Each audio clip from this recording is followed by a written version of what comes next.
Let's welcome Roxanne Benjamin to the stage. You know, looking at a lot of the other directors that we have downstairs that have been working in the major studio system, I wonder if you could talk about your experiences. Like, how did you get involved in independent film? Actually through fans and people who are really passionate about horror films themselves. I worked at an independent theater in Nashville, and basically all the people who came in and all the people that I worked with that were no, actually, that was in 1973 that movie came out. Those were the people who were like my film school, because I didn't go to film school. I didn't think that would be something. I grew up in the middle of nowhere in the woods, Blair Witch country. And I didn't think it would ever be something I'd be able to do. And meeting all those people kind of made me realize that you just have to pick up a camera these days. And if you think that you can't do it, test yourself. I bet you can. Well, then with the VHS series and then, ongoing with Southbound and XX, I mean, you've done a lot of anthology-related horror work.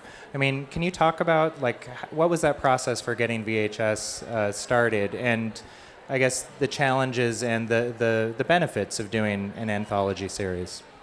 Well, the fun thing with the anthologies is that you get to work with a lot of different directors and creatives in a very short amount of time, which normally if you're working on a feature, it's like 2 years of your life.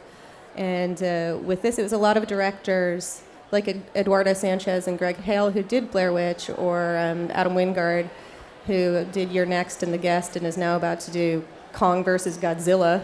And it's like the movies that you end up making when your bigger movies are taking too long to get going. And it was a bunch of friends really just kind of with a labor of love with VHS. We didn't even realize we were making a movie at first. We were just making a bunch of short films and then realized that we could kind of put them together and coming up with this mythology. And we were also all kind of really worn down with the whole found footage thing by that point, and trying to find a new way to make that interesting, which was kind of another way we came at it. Is you always get 70 minutes of kind of nothing happening and then 20 minutes of awesome. So we just wanted to cut to the 20 minutes of awesome for each one of them.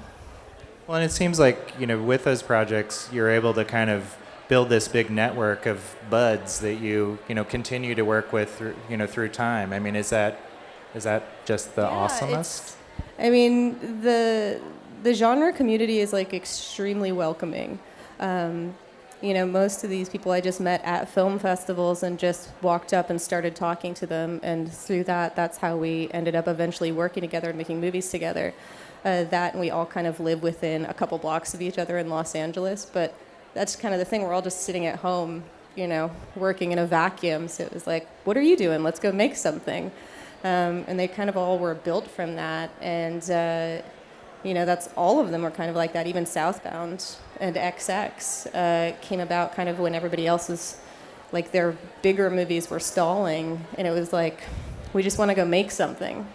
And also, the anthology format just seems like such a good, fun way to work kind of in the traditional EC Comics, Tales from the Crypt, Twilight Zone storytelling structure of morality tales almost that are great in a short format, but if they were longer, they would get really preachy, I think.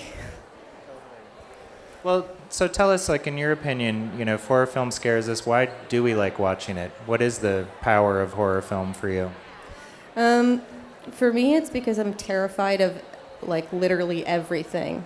I think just from growing up where I did in the middle of nowhere, actually by Romero country, more than Blair Witch country, I was just kind of inundated with it in public access television and stuff like that. So I kind of grew up with it, and it was a way of almost dealing with things that you can't control in real life. Horror allows you to handle that kind of in a safe space almost.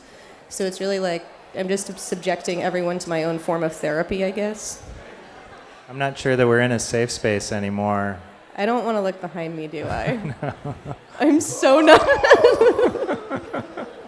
This is exactly my point. Well, everybody, let's give a round of applause to Roxanne Benjamin.